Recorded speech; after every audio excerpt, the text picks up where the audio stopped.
Big Mac here. As I promised, I was going to show you what's inside of each of these boxes. So I will start by showing everyone that I did get the Modern Combat 2 free game from AMD. If you buy one of their motherboards and processors, they throw this in here for you, so at some point try that out. What do we got next? Let's compare the kind of interested to see the comparison in the CPU coolers, the one they give you in the box here. So there's the chip itself right there in a nice little holding tray.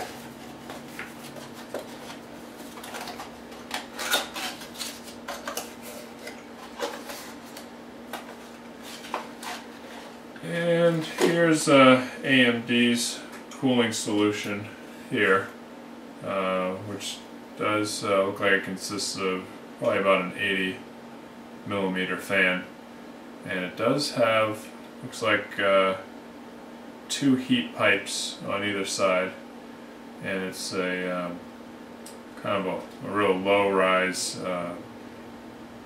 heat sink and fins. So kind of standard to what past processors have come along with.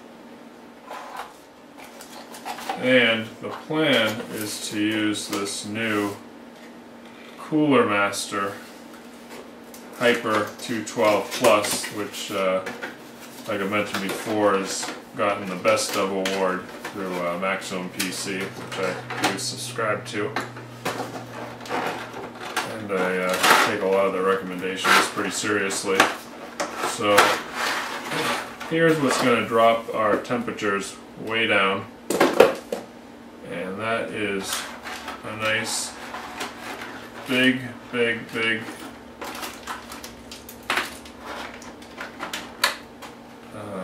row of fins, and that are actually spaced out wider than the stock unit. Let me see if I can get this out without breaking anything. So this, nice and big compared to this little guy, little wimpy guy. So you can see difference in the size of the fan. They both have heat pipes on them, but just the mass of all the fins on this one, was essentially twice as many heat tubes, or active heat tubes, because this one does have 4, but each one only goes out on one side of the base plate. Okay, they each one dead ends on one side, runs through, and then wraps around up into the fins. Where this Cooler Master one, each heat pipe dead ends at the top of the bank of fins, so it actually passes all the way down directly over the top of the processor, so these heat pipes touch right onto the processor, and then continue on up back through the bank of fins. So each heat pipe is doing twice as much work, because it's they've made them continuous, and both ends are doing something, so that's good. And obviously the fan is much bigger. This is like a 120mm fan or so.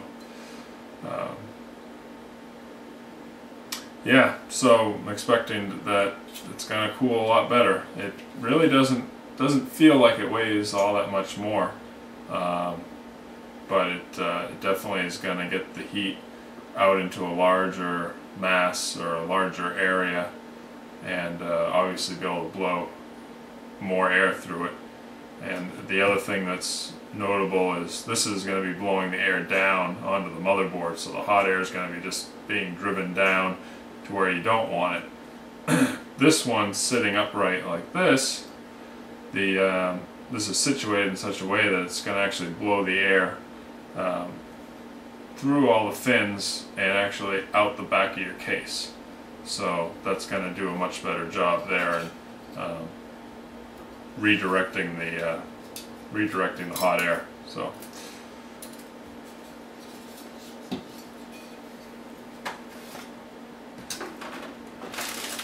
And of course they do give you some thermal grease. I'm going to use some Arctic 5 that I've already got, and it has all your mounting hardware to go onto the motherboard.